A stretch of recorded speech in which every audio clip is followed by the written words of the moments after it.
54वां श्लोक। स्थित प्रज्ञस्य का भाषा समाधिस्थस्य केशव स्थित धीः किम प्रभाषेत किमासीत व्रजेत किम।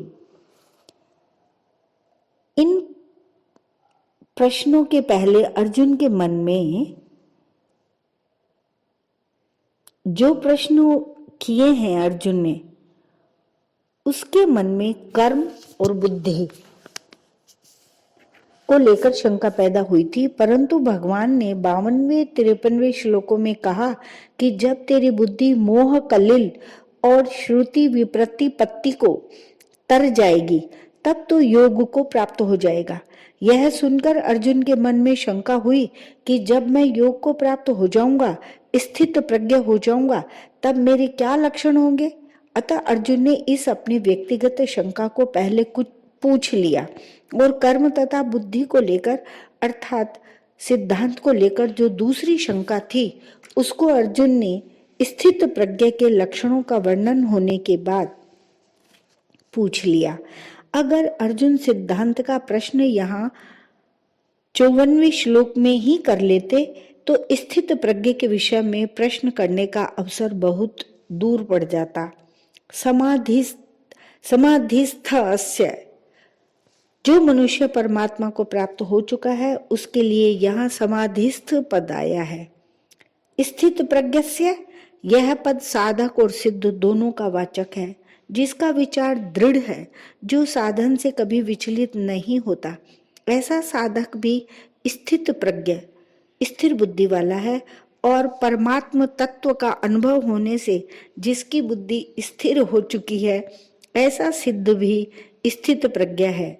अतः यहाँ स्थित प्रज्ञ शब्द से साधक और सिद्ध दोनों लिए गए हैं।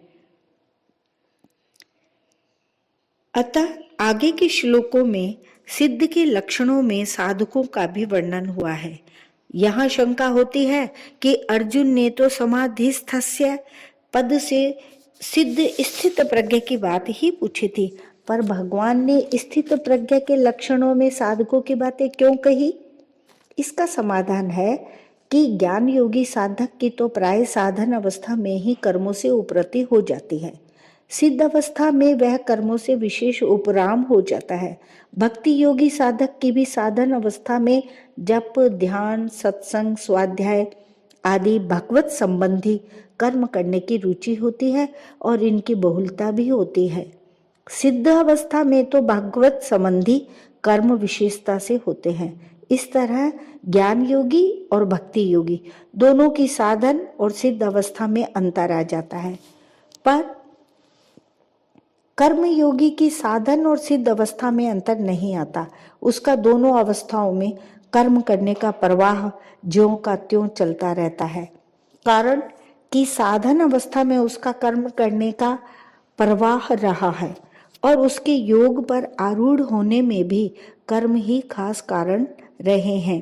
अतः भगवान ने सिद्ध के लक्षणों में साधक जिस तरह सिद्ध हो सके उसके साधन भी बता दिए हैं और जो सिद्ध हो गए हैं उनके लक्षण भी बता दिए हैं।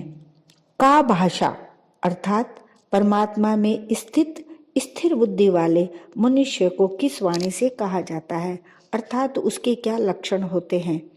इसका उत्तर भगवान ने आगे के श्लोक में दिया है।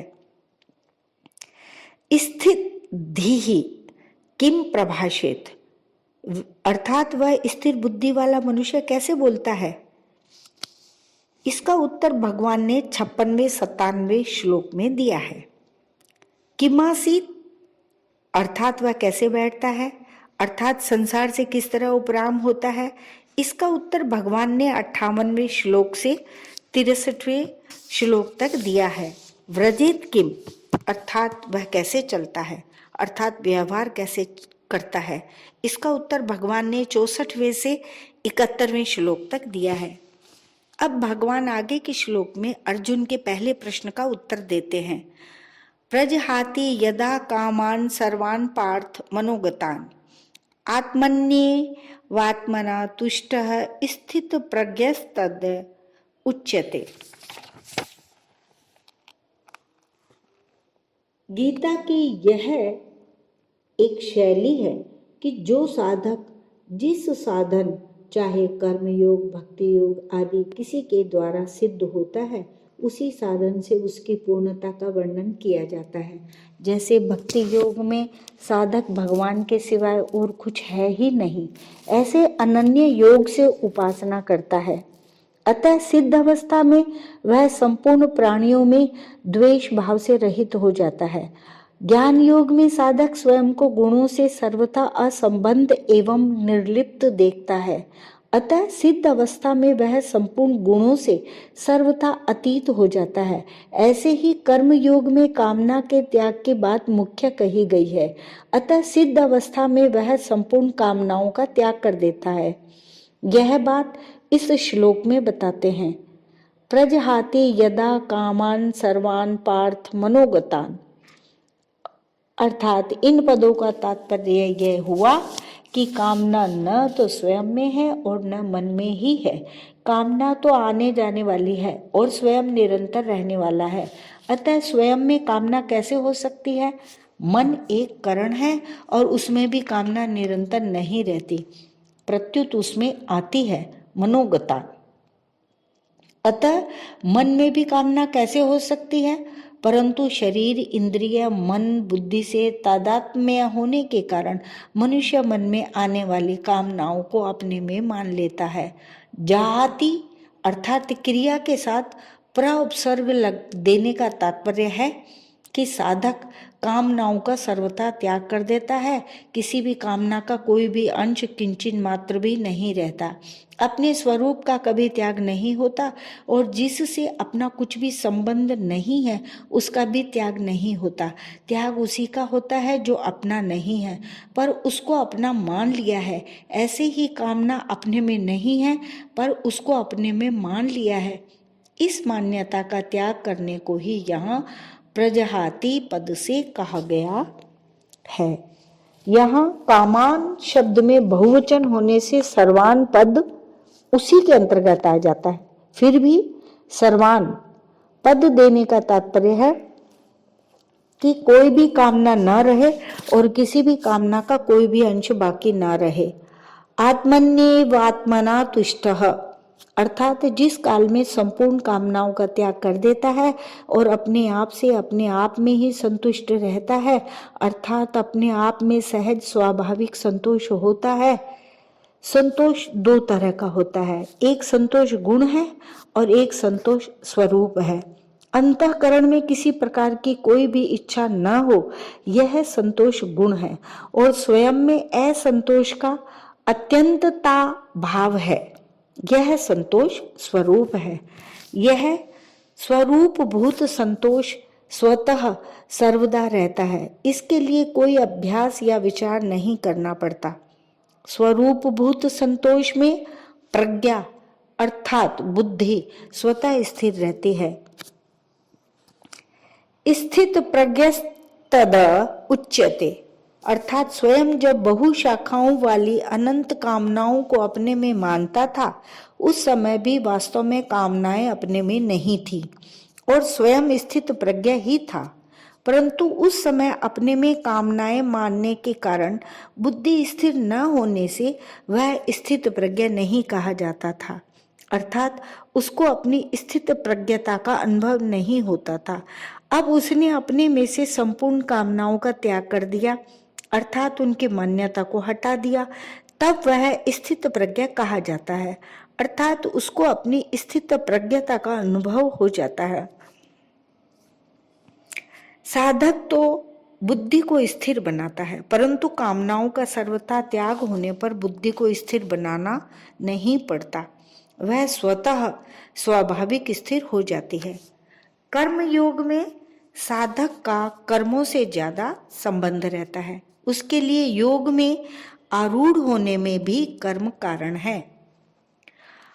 आरूढ़ोर मुनेर योगम कर्मम कारणम मुच्यते, इसलिए कर्म योगी का कर्मों के साथ संबंध साधक अवस्था में भी रहता है और सिद्ध अवस्था में भी।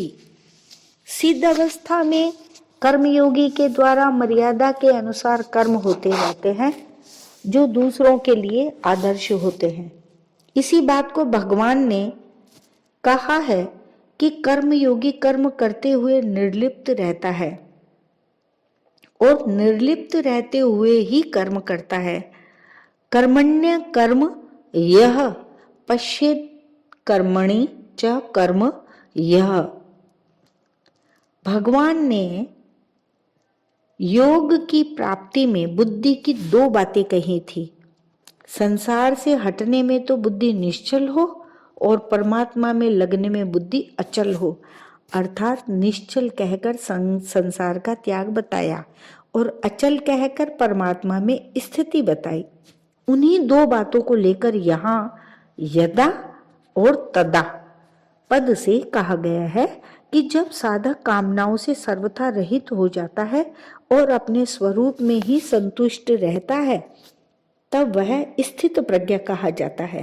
तात्पर्य है कि जब तक कामना का अंश रहता है तब तक वह साधक कहलाता है और जब कामनाओं का सर्वथा अभाव हो जाता है तब वह सिद्ध कहलाता है। इन्हीं दो बातों का वर्णन भगवान ने इस अध्याय की समाप्ति तक किया है। जैसे यहाँ प्रजहाति यदा कामान सर्वान पदों से संसार का त्याग बताया है और फिर आत्मन्येवात्मना तुष्टः पदों से परमात्मा में स्थिति बताई। 56वें श्लोक के पहले भाग में 3 चरणों में संसार का त्याग और स्थित धीर मुनि पद से परमात्मा में स्थिति बताई। पहले संसार का त्याग बताया और फिर तस्य प्रज्ञा प्रतिष्ठिता पदों से परमात्मा में स्थिति बताई। संसार का त्याग बताया और परम दृष्टवा पदों से परमात्मा में स्थिति बताई। पहले संसार का त्याग बताया और फिर युक्त आसीत मत परह आदि पदों से परमात्मा में स्थिति बताई। 62वें से 65वें श्लोक तक पहले संसार का त्याग बताया और फिर बुद्धि ही पर्यवतिष्ठते पदों से परमात्मा में स्थिति बताई। 66वें से 68वें श्लोक तक पहले संसार का त्याग बताया और फिर तस्य प्रज्ञा प्रतिष्ठिता पदों से परमात्मा में स्थिति बताई। 69वें श्लोक में या निशा सर्वभूतानां तथा यस्याम जागृति भूतानि पदों से संसार का त्याग बताया और तस्याम जागृति संयमी तथा सा निशा पश्यतो मुनेः पदों से परमात्मा में स्थिति बताई। 70वें और 71वें श्लोक में पहले संसार का त्याग बताया और फिर स शांतिम धिगच्छति शांतिम अधिगच्छति पदों से परमात्मा में स्थिति बताई। 72वें श्लोक में नयनाम प्राप्य विमुह्यति संसार का त्याग बताया और ब्रह्म निर्वाणम मृच्छति आदि पदों से परमात्मा में स्थिति बताई। परिशिष्ट भाव है कि एक विभाग अस्थिर बुद्धि वालों का है और एक विभाग स्थिर अस्थिर बुद्धि वालों का है। अस्थिर बुद्धि वालों की बात तो पहले 41वें 44वें श्लोक तक कह दी। अब स्थिर बुद्धि वालों की बात 55वें से 71वें श्लोक तक कहते हैं। जिस समय साधक सांसारिक रुचि का त्याग करके अपने स्वरूप में स्थित रहता है उस समय वह स्थिर बुद्धि वाला कहा जाता है। जिसका परमात्मा का उद्देश्य होता है उसकी बुद्धि एक निश्चय वाली होती है, क्योंकि परमात्मा भी एक ही है।